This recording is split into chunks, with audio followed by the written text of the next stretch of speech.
La palabra es vida. La palabra es vida. Recuerdo haber leído hace ya bastantes años en un devocional que compartió un conocido guatemalteco, Jeffrey de León,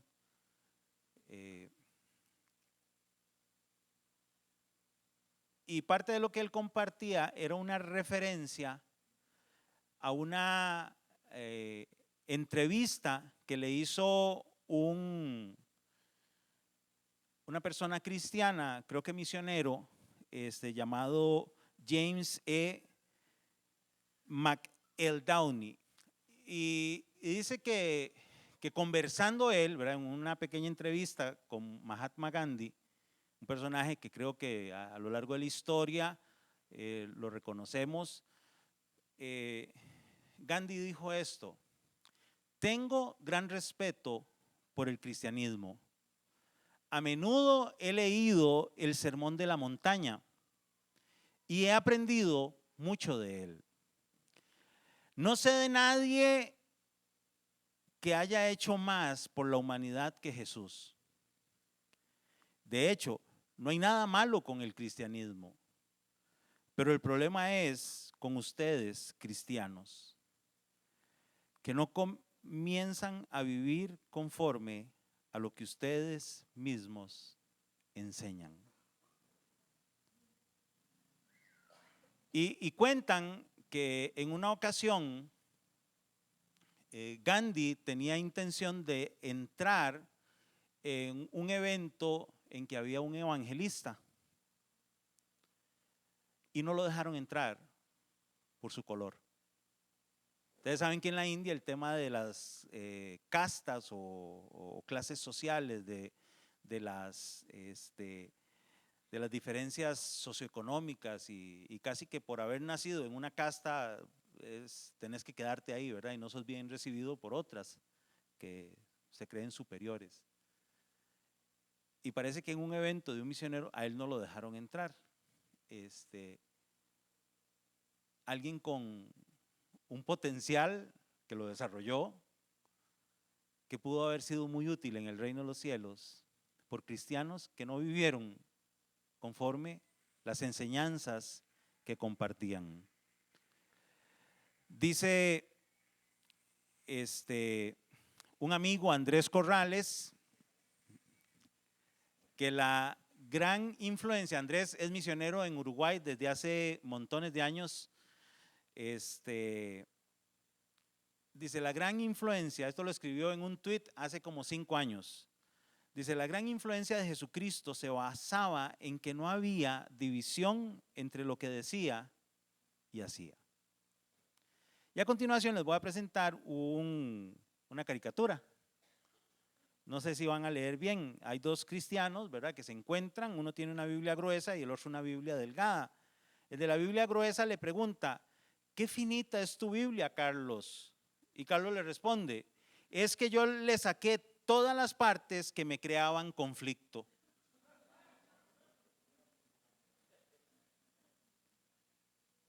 Es increíble cómo nosotros, los cristianos, acomodamos nuestra vida a conveniencia en relación a la palabra de Dios. Tenemos pasajes favoritos y en el número 1 están las promesas. Todo mundo le dice amén a las promesas. Pero cuando hay demandas de la vida cristiana, no todo el mundo dice amén y no todo el mundo está dispuesto a asumirlas y se quedan con una Biblia quizás más delgadita que la de Carlos. Finita, finita. ¿Cuántas cosas que usted ha aprendido de la palabra de Dios hoy no pone en práctica, sabiendo que debería hacerlo? ¿Y cuántas cosas que habiéndolas estudiado y aprendido de la palabra de Dios que usted no debería hacer, las está haciendo? Ya sabe de quiénes hablaba Gandhi y ya sabe quiénes son como Carlitos. el de la caricatura, ¿verdad? Ningún Carlos aquí tiene que darse por aludido. Uno de los problemas es que nosotros hemos llegado a ver el cristianismo como un conjunto de reglas que nos prohíben disfrutar de la Biblia. Y eso está muy arraigado a la cultura del tico. Supongo que el latinoamericano es igual. Y en otras latitudes usarán lo mismo de excusa. Alguna vez escuchó una frase que decía, no, es que la religión me lo prohíbe. ¿La ha oído? Sí. ¿La ha dicho? No, no me diga, no me diga, no me diga. ¿Alguna vez se ha encontrado con cristianos que creen que la vida cristiana son los 10 mandamientos? Bueno, Jesús los resumió en 2. La pregunta es si los estamos cumpliendo a cabalidad. Amar a Dios con todo nuestro ser, con todo nuestro ser, con todas nuestras fuerzas, espíritu, alma y cuerpo, amando a Dios, demostrando que amamos a Dios. Y en segundo lugar, amar al prójimo como nos amamos a nosotros mismos. En eso se resume la ley y los profetas, dijo Jesús. Pero la pregunta es si la palabra son más que reglas. Porque el conflicto es que cuando usted ve algo de todo lo que no puede hacer, ya entra uno con negativismo. No haga esto, no haga lo otro, no haga esto. Aunque esas previsiones son útiles para nuestra vida, porque el Señor sabe qué es lo que nos da vida plena y abundante, y cuando nos dice no a algo es porque Él quiere que vivamos de una manera mejor. Vamos a leer un pasaje. Y vamos a hablar acerca de esto, de ver la palabra como un conjunto de reglas. La palabra son más que reglas. Dice Mateo 15, en el verso 6, en la segunda parte. Así, por causa de la tradición, él está hablando a gente que está en un sistema religioso, donde habían religiosos de religiosos, que eran los que se encargaban de medir lo mínimo. Algunas cosas basadas en la ley y otras cosas eran sus meras interpretaciones. Entonces habían líderes religiosos, entre ellos los fariseos, que señalaban, que acusaban, que andaban viendo a ver quién no cumplía algo para caerle. Pero es que Jesús en una ocasión dice que tratan de quitar la pajita en el ojo ajeno y no se dan cuenta que en su ojo tienen una viga, ¿verdad? Imagínense un tronco ahí en el ojo, que no dejan ver con claridad. Así, por causa de la tradición, anulan ustedes la palabra de Dios. ¡Qué rudo! Y muchas veces nuestro cristianismo son una serie de tradiciones. Algunas pueden ser familiares o personales. No necesariamente hablo de una denominación o de una iglesia local. Pero para mí el cristianismo podría limitarse a asistir una vez por semana a la iglesia. Ya cumplí. Pero a veces uno se llena de tradiciones. Para algunos no es una vez a la semana, para otros puede ser una vez cada 2 meses o una vez al año. Porque en Semana Santa y Navidad hay que ir. Porque el Señor se lo merece. Tradiciones sin sentidos. Y se nos olvida y anulamos de nuestra vida el cumplimiento de la palabra de Dios. La vida práctica. Versos 7 y 9. Del 7 al 9 dice, hipócritas. Es que este Jesús a veces nos lo quieren vender como un Jesús de un amor suavecito, que no decía nada para no herir sensibilidades, que como Él era todo amor, todo lo permitía, todo lo aceptaba, todo lo alcahueteaba. Ese Jesús que hoy nos quieren vender no existe. Es un Jesús que señalaba las cosas tal y como eran. Nunca le tembló la boca para llamar al pecado, pecado. Y nunca le tembló su espíritu para decirle a la gente arrepiéntase y no peque más. Con amor. Porque en esto está el amor de Dios. Ustedes con sus tradiciones religiosas anulan la palabra de Dios. Y aquí les dice hipócritas. Ustedes usan caretas, máscaras, no son genuinos. Su fe es una fe hipócrita, falsa. Tenía razón Isaías, y ahí les manda unos textitos de unas líneas de Isaías, así con mucho cariño. Tenía razón Isaías cuando profetizó de ustedes. Este pueblo me honra con los labios, pero su corazón está lejos de mí. En vano me adoran. Vean qué fuerte lo que Jesús dice, trayendo a la memoria las palabras del profeta Isaías. Dice, en vano me adoran, sus enseñanzas no son más que ¿qué? Que reglas humanas. Y es que, en segundo lugar, hablando sobre las reglas pueden ser muy pesadas.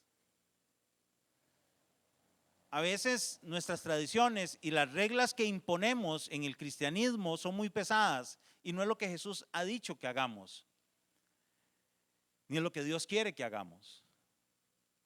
Juan 8, se nos narra un episodio que creo que todos hemos conocido alguna vez y dice, pero Jesús se fue al monte de los olivos, al amanecer se presentó de nuevo en el templo, toda la gente se le acercó y él se sentó a enseñarles. Los maestros de la ley y los fariseos llevaron entonces a una mujer sorprendida en adulterio y poniéndola en medio del grupo, le dijeron a Jesús, dice el verso 4, Maestro, a esta mujer se le ha sorprendido en el acto mismo del adulterio, que era pecado. Dice, en la ley Moisés nos ordenó apedrear a tales mujeres. ¿Tú qué dices? Con esta pregunta le estaban tendiendo una trampa para tener de qué acusarlo. Porque si decía, ¿dónde está la primera piedra para tirarla yo? Lo iban a acusar, qué bárbaro, Jesús mató a una mujer, incitó al pueblo a matarla. Y si decía que no, decían, ¿cómo? Jesús no reconoce que el adulterio es un pecado que merece el castigo que Dios ha establecido.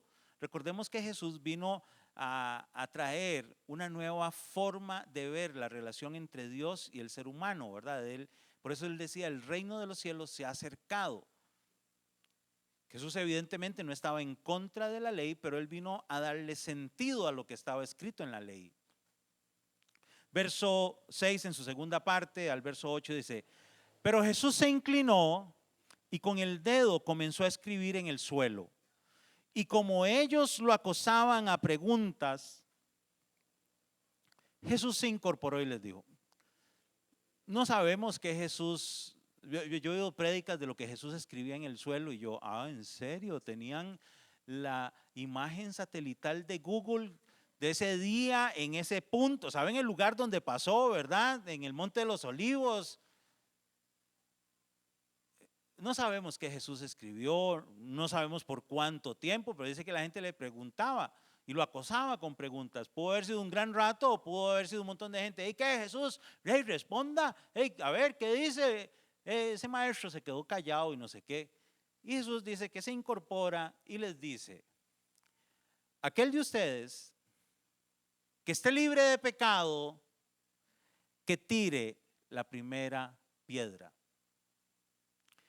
E inclinándose de nuevo, siguió escribiendo en el suelo.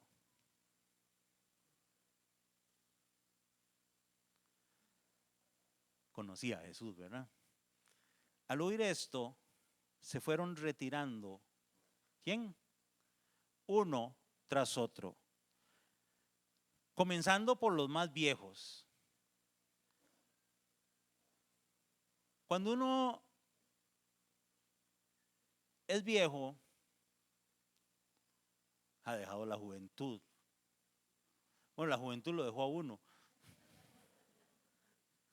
Porque a veces uno quiere jugar de chiquillo, ¿verdad? Pero con la juventud se van esos ímpetus, a veces irracionales, impulsivos, de querer hacer valer mi criterio, de que a mí no me va a callar, de que... Y entonces aprende uno de la vida y uno sabe cuándo hay que retirarse. Pregúntenle a los que tienen muchos años de estar casados. Uno aprende cuándo es el momento oportuno de retirarse, de quedarse calladito. Es mejor un minuto de silencio para guardar la paz en el matrimonio que una respuesta airada que puede desatar la Tercera Guerra Mundial. Se fueron retirando uno tras otro, empezando con los más viejos, hasta dejar a Jesús solo con la mujer, que aún seguía ahí. Versos 10 y 11. Entonces él se incorporó y le preguntó, mujer, ¿dónde están? Ya nadie te condena. Ella vuelve a ver, nadie, Señor. Tampoco yo te condeno. Ahora vete y no vuelvas a pecar. Porque el mensaje del evangelio es un mensaje que da la oportunidad del arrepentimiento y de hallar paz con Dios a través de Jesucristo. Vete y no vuelvas a pecar. ¿Cuál es el pecado que usted tiene hoy? Pero si usted está hoy con alguna condición de pecado en su vida que le hace sentirse acusado, aunque nadie sepa, el Señor dice, no te condeno, vete y no peques más. John Piper escribe sobre este pasaje.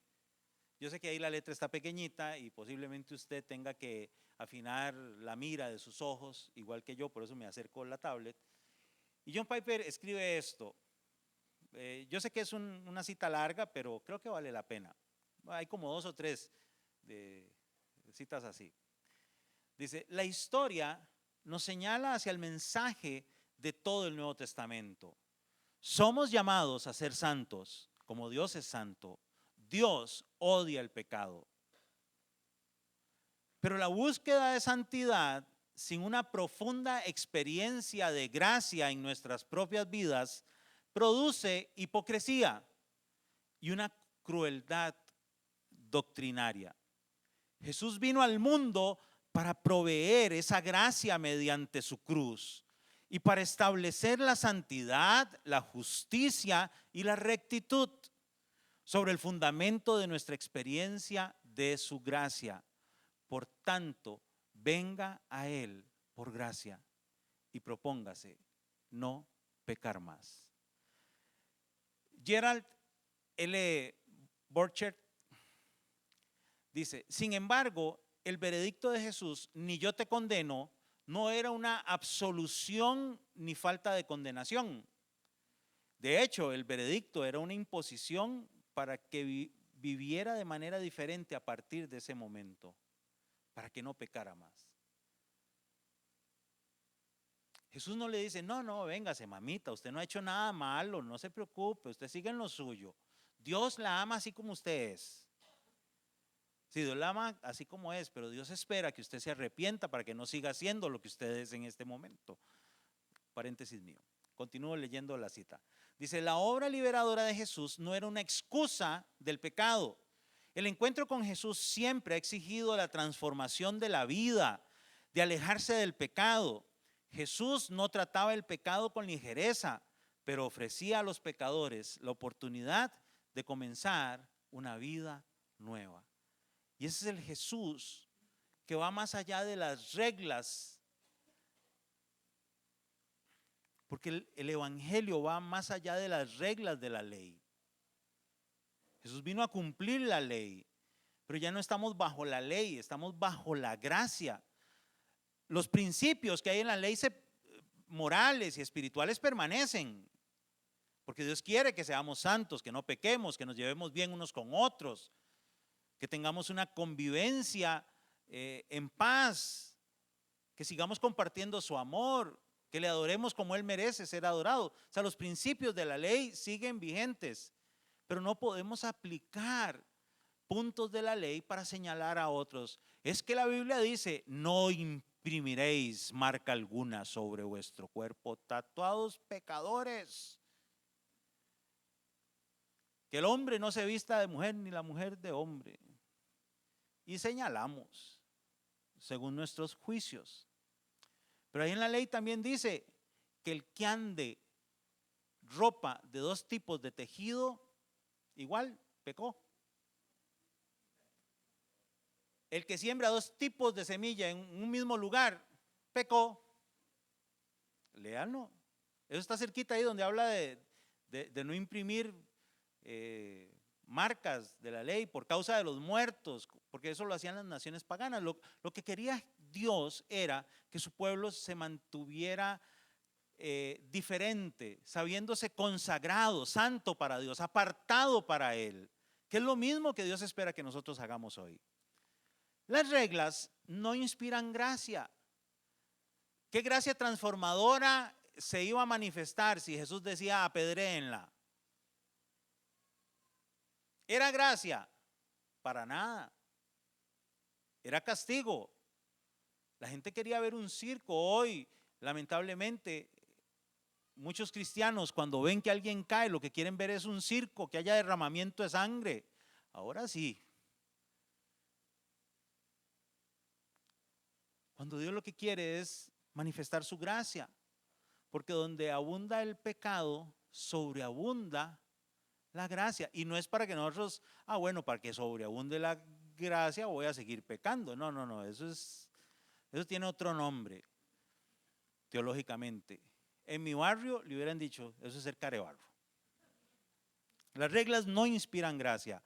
Mateo 23, del 1 al 3. Dice, después de esto, Jesús le dijo a la gente y a sus discípulos, los maestros de la ley y los fariseos tienen la responsabilidad de interpretar a Moisés. Así que ustedes deben obedecerlos y hacer todo lo que les digan. O sea, si usted escucha a alguien exponiendo la palabra de Dios, es una interpretación saludable, porque hoy hay gente que predica la palabra de Dios, que le enseña y no está haciendo interpretaciones saludables, ni es buena doctrina, y más bien están sujetos a errores. Dice, pero no hagan lo que hacen ellos, porque no practican lo que predican. ¿Se acuerda la frase de Gandhi que cité al inicio? ¿Se acuerda la frase de Andrés Corrales? Que la diferencia era que Jesús sí vivía lo que predicaba. Así debemos ser usted y yo. Otra vez, la frase de Andrés. Salió en verso. Dice, la gran influencia de Jesucristo se basaba en que no había división entre lo que decía y hacía.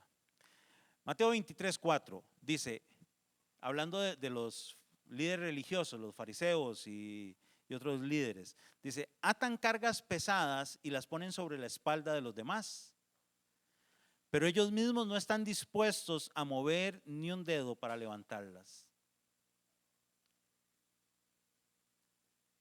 Lamentablemente, a través de los siglos siempre ha habido líderes nocivos en medio del pueblo de Dios, y hoy los sigue habiendo. Por eso es que todos tenemos que pedirle a Dios que nos ayude a ser genuinos y a vivir lo que decimos creer, a vivir lo que predicamos. Mateo 23, versos del 5 al 7 dice, todo lo hacen para que la gente los vea. Y eso es, muchos cristianos hoy hemos sido puro teatro, pura pantomima. Merecedores de un Oscar, un Grammy y todos los premios habidos y por haber por nuestras actuaciones, asumiendo el rol de cristianos sin serlo verdaderamente. Dice, todo lo hacen para que la gente los vea. Y entonces ahí menciona las cosas que hacían. Usan filacterias grandes, de las cositas que se ponen Todavía hoy muchos judíos lo usan porque es parte de su fe, de su religión. Los cristianos no tenemos que hacer esas cosas. Aunque he visto cristianos mal llamados mesiánicos que siguen haciendo esas cosas o que empiezan a hacer esas cosas. Dice, y adornan sus ropas con borlas vistosas, se mueren por el lugar de honor en los banquetes y los primeros asientos en las sinagogas, y porque la gente los salude en las plazas y los llame rabí, que es maestro. Hay gente como que se jacta, tal vez de una manera disimulada, pero es como una jactancia delante de los que no son cristianos, y hacen cosas solo para que la gente los vea. ¿Qué necesidad tengo yo, si estoy con un grupo de gente que yo sé que son pecadores, de pararme en el almuerzo, en el trabajo, ahí en la mesa? Estoy yo en una mesa con 6 personas que no creen en el Señor, y yo me paro y levanto las manos. Oh Señor Altísimo, bendice este alimento. Yo sí te doy gracias, no como otros.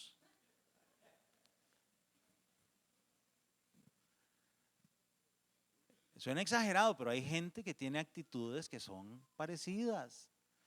Uno debe compartir la fe, pero que esa fe esté respaldada por un estilo de vida que muestre el amor de Dios. O sea, no es evitar ser quienes somos. Yo no sé cuántas veces nos hemos sentido bichos raros, mi familia y yo, cuando llegamos a un food cart, un restaurante, y ojalá ha sido de esos donde se paga caro y se come poco y a veces feo, y donde todo el mundo está ahí muy pipiris nice y no sé qué, ¿verdad?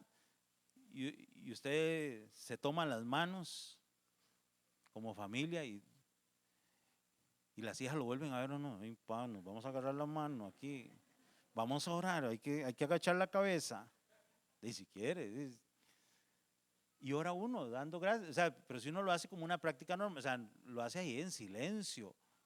Pero hay gente que le gusta que lo vean que es pandereta, ¿verdad? O sea, no hay nada peor que ver un carro con una calcomanía. Si este carro se queda sin conductor es porque vino el rapto y el Señor me llevó, ¿verdad? Y en el primer alto el Señor se le olvida que se lo tiene que llevar, ¿verdad? Porque su conducta no demuestra para nada la vida cristiana. En serio, o sea, si yo soy cristiano no tengo que andarlo diciendo. Igual, si usted quiere usar un distintivo que ponga a reflexionar a la gente, ¿verdad? O sea, Dios es bueno, ¿verdad? Entonces, o sea, pero es distinto, ¿verdad? Es como diciendo, o sea, si usted sigue manejando, chivito, chivito, porque usted no se fue. Esa sería como la otra calcomanía, ¿verdad? O sea, y entonces ser congruente, no hacer las cosas para que la gente nos vea. Así, sigo adelante porque si no me desvío del tema. Y la hipocresía es un problema. Dice Kyle Eidelman, dice, los fans, yo les dije que habían cosas de la serie esta, no soy fan, ¿verdad? Él propone, ¿verdad? En su libro que hay personas que son fans de Jesucristo y hay gente que son discípulos de Jesucristo. Los fans son aquellos a los que les gusta, simpatizan, hasta tienen póster de Jesús. No sé dónde lo sacaron, porque no habían pósters en esa época. Y si lo tienen, es una reliquia arqueológica, ¿verdad? Dice, los fans, los simpatizantes quedan atrapados por lo que la gente ve por fuera, pero solo se trata de una máscara. Lo que la gente percibe no refleja lo que ellos son en realidad. Como discípulos de Cristo, la gente tiene que ver quiénes somos nosotros realmente. Continúo Mateo 23, 8 al 10, dice, pero no permitan que a ustedes se les llame rabí, porque tienen solo un maestro, un solo maestro. Y todos ustedes son hermanos, o sea, somos igualiticos. Dice, y no llamen padre a nadie en la tierra, porque ustedes tienen un solo Padre y Él está en el cielo. Porque muchas veces algunos de los títulos que algunos líderes religiosos quieren para sí son para manipular a la gente. Porque si yo soy papá y ustedes son hijos, ¿quién manda? ¿A quién hay que obedecer? Papi es papi. Papi es papi. Pero la Biblia no me mandó a mandarlos. Dios me puso para servir, para modelar. Y aunque pueda haber una relación como de padres e hijos y un afecto como de familia, o sea, eso no quiere decir que yo voy a exigir que me llamen esto y me llamen lo otro. Pero bueno, esas cosas están de moda y seguirán de moda. Pero aquí Jesús habló clarito. El que tenga duda, mándele ese versículo y ya.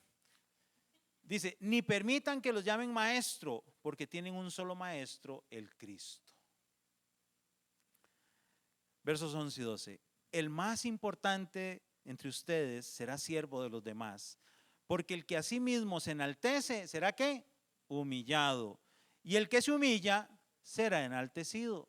Porque eso no tiene que ver con reconocimientos terrenales, tiene que ver con la recompensa eterna que el Señor prepara para cada uno de nosotros.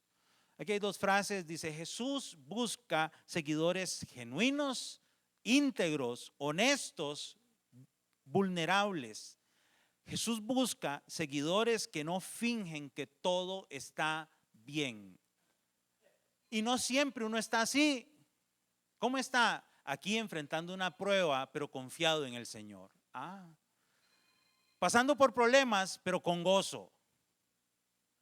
Teniendo necesidad de algunas cosas, pero con gratitud por lo que sí tengo. Es distinto. Mateo 11:28 dice: vengan a mí todos ustedes que están cansados y agobiados, y yo les daré ¿qué? Descanso. Juan 14:15, pues estamos hablando de la palabra, ¿verdad? Que es más que reglas. Y Jesús dice: si ustedes me aman, obedecerán mis mandamientos. Los mandamientos que el Señor pone para que nosotros los cristianos vivamos conforme a ellos, para que pongamos la palabra en práctica. Y es que hay un problema cuando vemos la Biblia solo como un conjunto de reglas. Y es que las reglas no logran que nosotros nos comprometamos. Porque uno ve las reglas ahí. Entonces su mamá le deja la lista de cosas que hay que hacer en la semana. Lunes, limpiar. Martes, limpiar. Miércoles, limpiar. Jueves, seguir limpiando. El segundo renglón, lavar los platos del desayuno. Tender la cama. Esto, lo otro. Y si no, no sale. Y claro, hay edades en que los padres o las madres sobre todo se vuelven unas negociadoras, ¿verdad? Y le dice: si no hace esto, ni se le ocurra que va. Y entonces, o sea, usan un poder de convencimiento propio, ¿verdad? Pero usualmente cuando a usted le dan un montón de reglas, nadie se compromete con ellas. Que lo digan los estudiantes de ¿cuántos estuvieron en el colegio? ¿Se acuerdan aquella primera vez que usted entró a séptimo y vino el director o la directora, la orientadora o la profe guía y les leyó el reglamento? Bueno, vamos a leer el reglamento. Y al final usted lo que terminaba era, o sea, usted parecía Charlie Brown oyendo a la maestra, era un solo bla, bla, bla, bla. Porque las reglas no comprometen, uno tiene que hallar que hay vida y algo bueno en todo eso. Cuando uno entiende que una regla o un consejo de cualquier índole es útil, lamentablemente mucha gente se da cuenta de los consejos útiles sobre el modo de usar ciertos aparatos electrónicos o electrodomésticos cuando se les daña la primera vez. Cuando ya no sirve, cuando dejó de funcionar, era por eso. Es que yo no leí, porque a nadie le gusta leer el manual. La Biblia es un manual de vida. Es más, y es un manual de vida que quiere llevarnos un compromiso con Dios. Colosenses 2, 22, 23, ya casi termino. Dice: estos preceptos basados en reglas y enseñanzas humanas Se refieren a, los preceptos es no tome esto, no haga esto, no haga aquello, ¿verdad? Dice, se refieren a cosas que van a desaparecer con el uso. Hoy la conducta en las iglesias es diferente a la de hace 100 años. Pues son tiempos diferentes. Hay cosas que desaparecen con el uso, ¿verdad? En serio, y uno le pedía esto a los jóvenes. Algunos están de aquí como testigos de que se puede sobrevivir a tiempos difíciles. Dice, tienen sin duda apariencia de sabiduría, o sea, parece, hay sabiduría, hay lógica, ¿verdad? Dice, con su afectada piedad, esa falsa humildad y severo trato del cuerpo, porque a veces para cumplir ciertas reglas, y entonces ahí es donde la gente dice, es que la religión me lo prohíbe. Dice, pero de nada sirve eso, de nada sirven frente a los apetitos de la naturaleza pecaminosa. Usted le puede decir a alguien, no fornique, a un joven soltero, no fornique, no tenga relaciones sexuales antes del matrimonio, no tenga, y se lo dice todos los días, ¿de qué le sirve si esa persona no llega al convencimiento de que por su relación con Dios, en gratitud al amor que el Señor mostró en la cruz del Calvario, derramando su sangre, perdonándome, invitándome a una nueva manera de vivir, que el Señor quiere que yo me consagre? Yo no voy a llegar al convencimiento de que Dios quiere que yo viva en santidad, apartado para Él, porque lo que Él establece en su palabra es lo mejor para mi vida. Una vez un amigo en el grupo de jóvenes, podía ser, no sé, año 89, tal vez 90, hace algunas décadas en el siglo pasado, y les voy a contar una frase, o sea, y aquí se vale decir, y con ustedes la historia. Resulta que alguien le pregunta, ¿y usted qué? Casi digo el nombre, ¿y usted qué? ¿Todavía es virgen? Y él se volvió y dijo, mucho me ha costado y poco me ha gustado.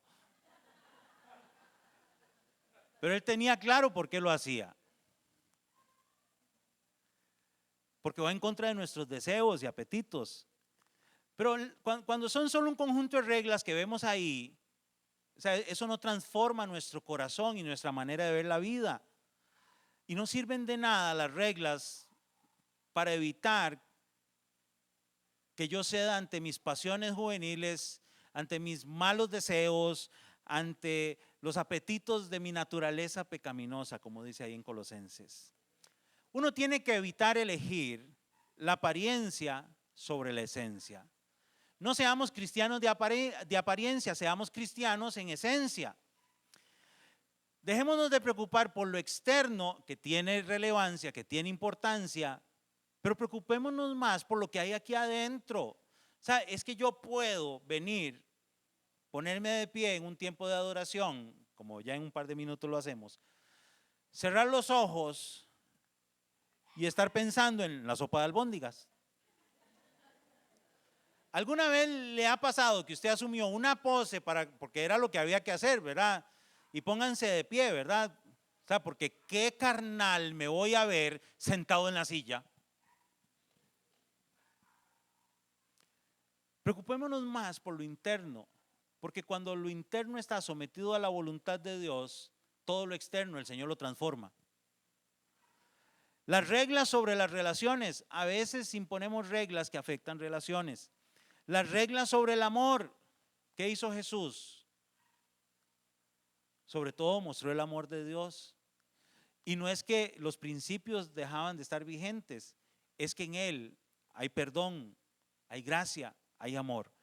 La culpa por encima de la gracia. La gracia de Dios es un regalo que no merecemos. Y cuando ese regalo se derrama sobre nosotros, Él quita la culpabilidad y no captar lo que importa realmente.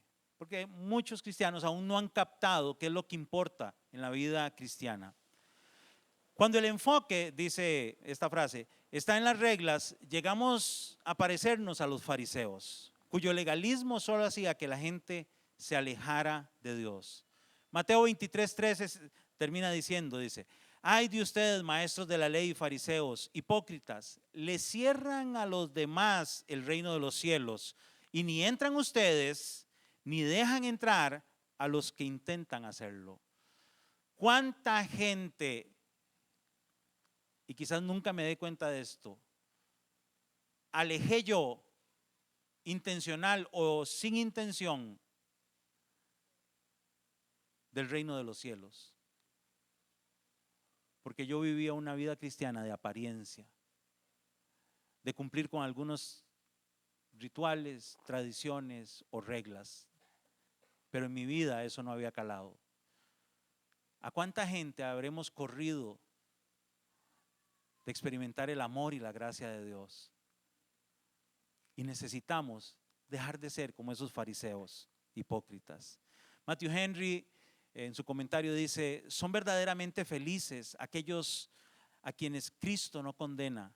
El favor de Cristo para nosotros al perdonar los pecados pasados debe prevalecer en nosotros. Vete y no peques más, porque solo el amor y la gracia orientan a las personas hacia una relación íntima con Jesús. Y en último lugar, la palabra de Dios es más que reglas, porque la palabra de Dios es vida. Juan 14:15 dice: si ustedes me aman, obedecerán mis mandamientos. Filipenses 2:16 dice en la Nueva Biblia Viva: no se aparten nunca de la palabra de vida. De esa manera, escribe Pablo, dice, de esa manera cuando Cristo vuelva, me sentiré satisfecho de no haber corrido ni trabajado en vano. Porque Pablo decía, todo el esfuerzo, el sacrificio que yo he hecho es para que ustedes puedan experimentar la vida que Jesús quiere darles. Y para eso no se aparten de la palabra de vida. Juan 6:63 dice: el Espíritu da vida, la carne no vale para nada. Las palabras que les he hablado son espíritu y son vida, porque la palabra de Dios es vida. Pidámosle al Señor que nos vivifique a través de su palabra y dejemos de verla solo como un conjunto de historias o de reglas.